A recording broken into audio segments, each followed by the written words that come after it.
오늘 함께할 내용은 메허바바와의 실천적 영성 중에 나오는 내용으로 함께하겠습니다. 스승의 완전함을 테스트하라. 메허바바는 1956년 8월 9일 목요일 오후 3시 45분 호주 시드니 공항에 처음 도착했습니다. 그를 태운 호놀룰루발 팬 아메리칸 스트라토 크루저가 터미널에 주차되어 있었습니다. 해외 터미널의 상층 발코니에 있던 몇몇 운 좋은 사람들은 그와 그의 4명의 제자들이 항공기에서 내리는 것을 보았습니다. 그는 활주로를 가로질러 걸어가면서 손을 흔들었고 그러고 나서 세관 구역으로 들어가 항공기에서 내린 수화물이 도착하기를 기다리고 세관 통관을 받기 위해 기다렸습니다. 세관 밖 공공장소는 평소 해외 항공기가 도착할 때처럼 매우 붐볐습니다. 사람들은 친구나 친척들이 세관을 통과하여 공공대기구역에 들어와 그들과 합류할 때까지 무리지어 있었습니다. 메허바바를 만나고자 갈망하는 멜버른에서 온 사람들은 조금 일찍 도착하여 그를 맞이하기 위해 공항에 남아 있었습니다. 메허바바와 그의 제자들을 수송하기 위해 그곳에 있던 사람들을 제외한 대부분의 시드니 그룹은 비콘힐에서 그가 그곳에 도착하기를 기다리고 있었습니다. 바바 사람들 중 일부는 매우 큰 인파 속에서 길을 잃고 서로 떨어지게 되었습니다.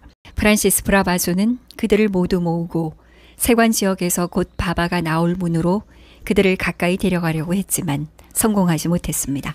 현장은 다소 혼란스러웠습니다. 그러나 메허바바가 등장하는 순간 통로가 형성되었습니다. 그는 이 통로 한가운데로 걸어가면서 여기서는 턱을 쓰다듬고 저기서는 얼굴을 쓰다듬고 어깨를 만졌습니다. 비록 그는 이전에 그 거대한 군중 속에서 그를 만나기 위해 거기에 있던 대부분의 사람을 보지 못했지만 그들이 앞줄에 없을 때조차도 그들 모두를 만졌습니다. 하지만 그를 만나기 위해 그곳에 있지 않은 사람은 한 사람도 만지지 않았습니다. 나는 관련된 사람들을 알고 있었지만 그가 그들이 누구인지 어떻게 알았는지 그리고 어떤 사람들을 만질지 어떻게 알았는지에 대해 놀랐습니다.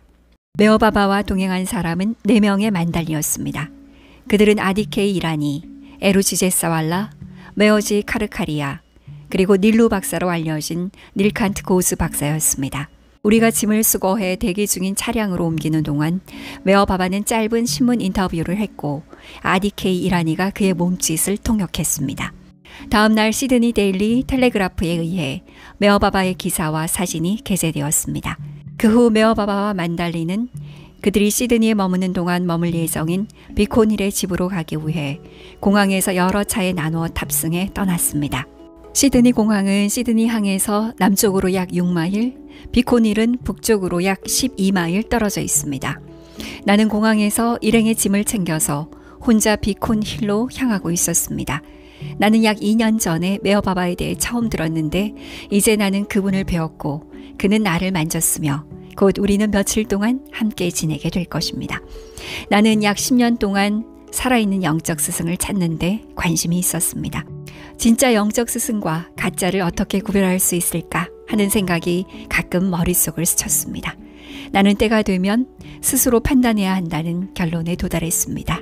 이제 나에게 그 시기가 왔습니다. 이제 영적 스승을 만난 후 나는 그가 진짜인지 아닌지 의심하지 않을 수 없었습니다. 조만간 나는 스승에게 순종을 맹세해야 했기 때문에 이것을 아는 것은 나에게 매우 중요했습니다. 그리고 그렇게 함으로써 나는 내 목숨을 걸고 있는 것입니다. 왜냐하면 요구되는 순종의 정도는 성경에 기술된 대로 아브라함의 하나님께 대한 순종의 정도이기 때문입니다. 메허바바는 단지 7번째 경지의 스승이라고 주장하지 않았고 시대의 아바타 또는 그리스도라고 주장했습니다. 내가 어느 정도 알고 있던 유일한 아바타 또는 그리스도는 예수 그리스도였습니다. 그래서 나는 메허바바의 높이를 측정하기 위해 예수를 잣대로 사용했습니다. 나는 바바가 예수라면 내가 무슨 생각을 하는지 알 것이라고 생각했습니다.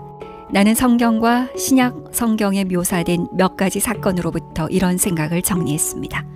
메허바바는 그의 담론 중 하나에서 지망생이 스승을 시험하는 것은 매우 적법하다고 말했습니다. 그래서 나는 하나님의 속성은 무엇일까? 라고 생각했고 그것은 진리와 사랑이라고 결론을 내렸습니다.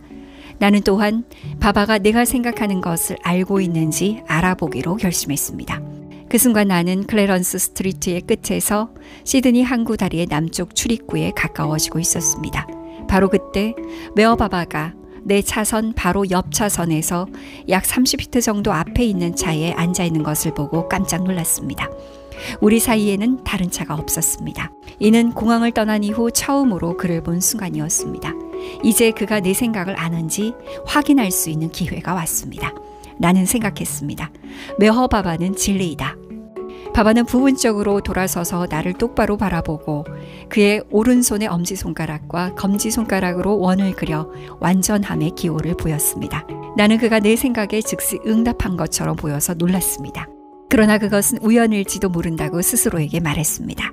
차 안에 있던 다른 누군가가 나를 보고 그에게 말했거나 그가 단지 손을 흔들고 있었을 수도 있을 것입니다. 잠시 후 그는 다시 나를 등지고 앞을 바라보았습니다. 나는 한 번 더 시도했습니다. 나는 메허바바는 사랑이다 라고 생각했습니다.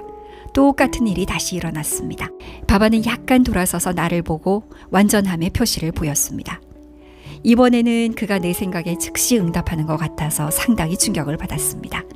나는 여전히 우연일 수 있다고 생각했지만 각각의 반응이 너무 정확하게 신호를 받았기 때문에 지금은 우연일 가능성이 훨씬 줄어들고 있었습니다. 나는 호기심이 생겼고 심장이 더 빨리 뛰기 시작했습니다. 바바는 원래 앉은 자세로 돌아와 앞을 바라보고 있었습니다. 나는 정신을 가다듬고 핸들을 더 단단히 잡은 다음 집중해서 생각했습니다. 메허바바는 하나님이다. 바바는 완전히 돌아서서 나를 똑바로 바라보더니 검지와 엄지손가락으로 원을 그리며 완전하다는 표시를 단호하게 보여주었습니다. 나는 깜짝 놀랐습니다. 가장 놀라운 일이 방금 일어났습니다. 그는 나의 조용한 도전을 받아들였고 내가 제시한 모든 테스트를 묵묵히 통과했던 것입니다. 우리는 같은 방이나 같은 차에 있지도 않았고 그는 내 시야 안에 있었지만 대부분의 시간 동안 그는 나를 바라보지 않았습니다. 어떤 면에서는 불가능해 보였지만 그가 주장한 대로 아바타나 그리스도라면 모든 것이 가능했습니다. 나는 이제 내가 무슨 생각을 하는지 그가 알고 있다는 확신이 들었습니다. 나는 메허바바가 쓴 God Speaks라는 책에서 완전한 스승과 아바타는 평범한 마음을 가지고 있지 않고 세상의 다른 모든 마음을 담고 있는 우주적인 마음을 가지고 있다 라고 말했던 것을 기억했습니다. 이것이 사실이라면 그는 모든 사람이 생각하는 것을 쉽게 알 수 있을 것입니다. 시드니 항구 다리를 건너고 나서 메어바바의 차와 연락이 끊어졌습니다. 그러다 내가 다른 길로 갔다는 것을 깨달았습니다. 나는 스핏 다리를 지나고 있었고 바바는 노스브리지와 로즈빌 다리를 지나고 있었을 것입니다. 두 길은 프렌치 포레스트의 깜빡이는 불빛으로 알려진 곳에서 다시 만나게 됩니다. 이곳에서 두 길이 교차하는 지점 위에 주황색 불이 걸려 있고 그것은 사방으로 계속 주황색 경고등이 깜빡였습니다.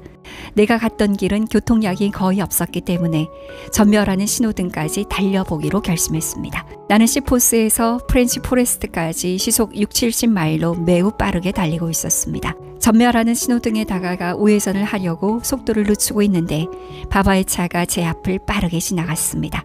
나는 나중에야 깨달았습니다. 그가 원하지 않는 한 어떤 것도 그와 경쟁하거나 그를 이길 수 없다는 것을 말입니다. 메어바바의 실천적 영성 21에서 23페이지의 내용이었습니다.